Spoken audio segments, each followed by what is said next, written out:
This is Our News, the weekend edition, and on the broadcast tonight, will measures by the Minnis administration to place the country on sound financial footing costed the next general election?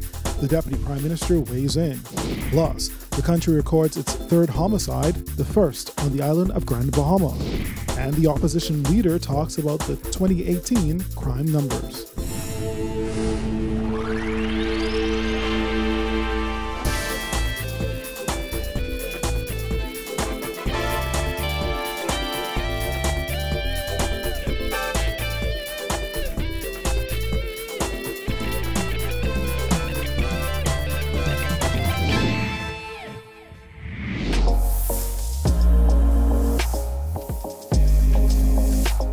Our News is brought to you by Alive.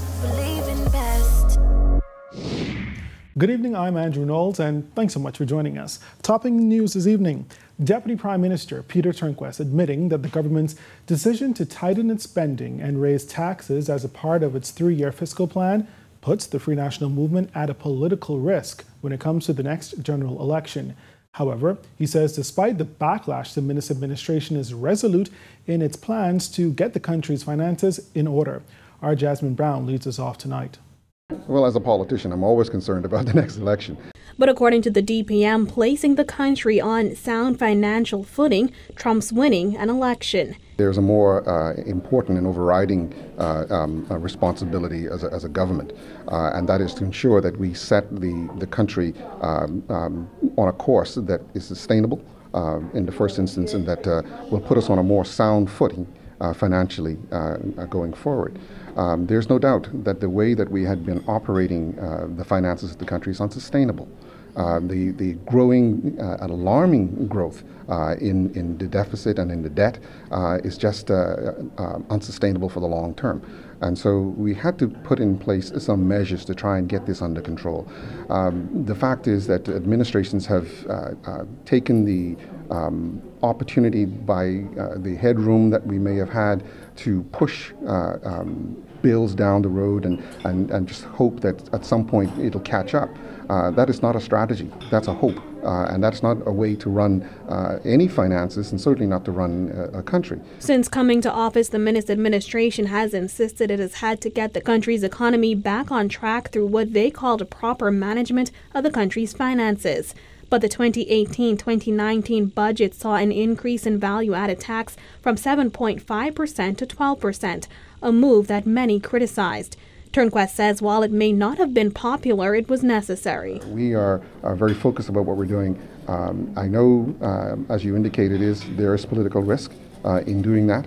But as a government led by the Prime Minister, we are very resolute about putting the country on a path that is sustainable, that will lead to the empowerment of our people and strengthen the infrastructure and the institutions of our country so that they are sustainable for the long term. In November, the Ministry of Finance released the first ever fiscal strategy report.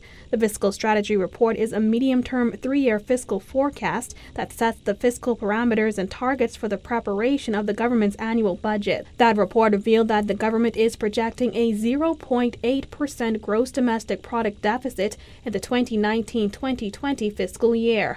One day after the release of that report, Progressive Liberal Party Deputy Leader Chester Cooper said it came as no surprise that the government missed its self-imposed targets.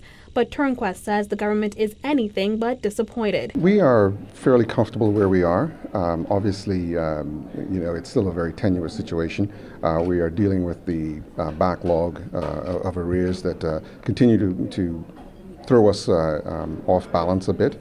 Our revenues are trending just a little bit below where we'd anticipated them to be at this particular point. But we do see convergence as the issues of value-added tax implementation start to settle. We are starting to see the conversion towards our projections. So we're very positive about the rest of the year.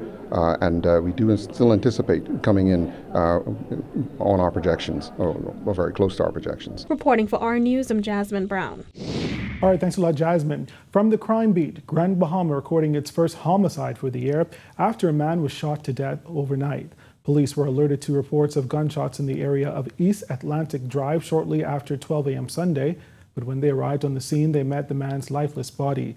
Now, not much details are known of what led to the shooting, but police on Grand Bahama are appealing to the public for any information that can assist in this investigation. This marks the third homicide for the year. Meantime, police on Bimini making a huge drug seizure yesterday. Acting on information, officers, while patrolling in a police boat, went to an area at the eastern end of South Bimini. That's where they discovered 58 packages of suspected marijuana in mangroves. Now, police say the estimated weight of the illegal substance is 334 pounds with a street value of $334,000. No arrests have been made in connection to this discovery so far. Well, police need your help in locating this man who is wanted for questioning in connection to a homicide investigation. He's 26-year-old Andre Thompson of Sequoia Street, Pinewood Gardens. He is described as being 6 feet 3 inches tall, of medium build with brown complexion. Anyone who knows the whereabouts of Andre Thompson is asked to contact the Central Detective Unit at 502-9991 or 2-919 or 911 or the nearest police station. Police say Thompson is considered armed and dangerous. Well, an investigation is underway into what caused a fire at Paradise Fisheries last night, leaving the warehouse totally destroyed. Officers of the Fire Services Department were dispatched to the business establishment on Montreal Avenue shortly after 8 p.m. Saturday. When firefighters arrived on the scene, they met the entire warehouse engulfed in flames. It took officers roughly 3 hours to contain and extinguish the blaze. Nearby residents also had to be evacuated from their homes. Fortunately, no injuries were reported. Investigations into this matter are ongoing. The opposition leader, Philip Davis, says 90 murders is still too many, while calling the country's reduced murder count in 2018 statistics. Our Jared Higgs has more. We ought not to be bragging about murder counts and that we had 90 murders last year. Right? Those are statistics. As police reveal that the 2018 murder count was 25% lower than 2017, opposition leader Philip Davis says those numbers are just numbers and one murder is too many. At the end of the day, 90 human lives were lost by violent means. Right? Yes, we can play with the statistics, the stats, but at the end of the day, has it in fact reduced the fear of crime? My assessment, no. Prior to winning the 2012 general election, the PLP criticized the Ingram administration's record on crime, erecting billboards highlighting the 490-plus murders that it says took place during that FNM administration's term in office. During the 5 years the PLP held office, there were more than 600 murders. Davis was also asked why successive governments were unable to get the crime situation under control. I think any combination of factors contribute to that. A breakdown in the homes, the educational fundamentals that how we educate our children, and the respect that we need, and the loss of our core values between one another. We just need to restore those things and recapture them. We need to recalibrate the mindset of our people to appreciate those things that make for good. Asked how he would address the crime situation as Prime Minister, Davis had this to say. First, I address it by looking at the bookends of crime. The bookend of crime, prevention, rehabilitation. So emphasis will be placed on preventing crime, and you do so through education and by addressing issues and challenges that face our people, particularly the young.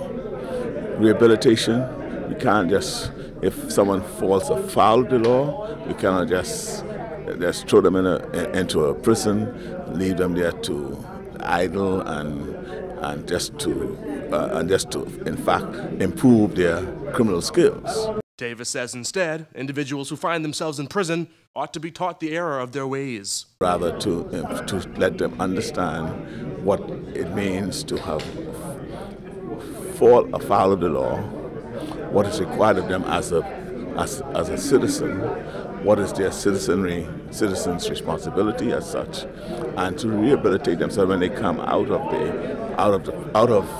having paid their price for what they have done, that they will not want to go back to that life of crime that they may have. In 2018, there were 91 murders. In 2017, that number was 122. Reporting for Our News, I'm Jared Higgs. All right, thanks a lot, Jared. And we will take our first break here. But still ahead tonight, the establishment of a court for sexual offenses gets the endorsement of the acting Chief Justice. That story and more when Our News, the Weekend Edition, returns.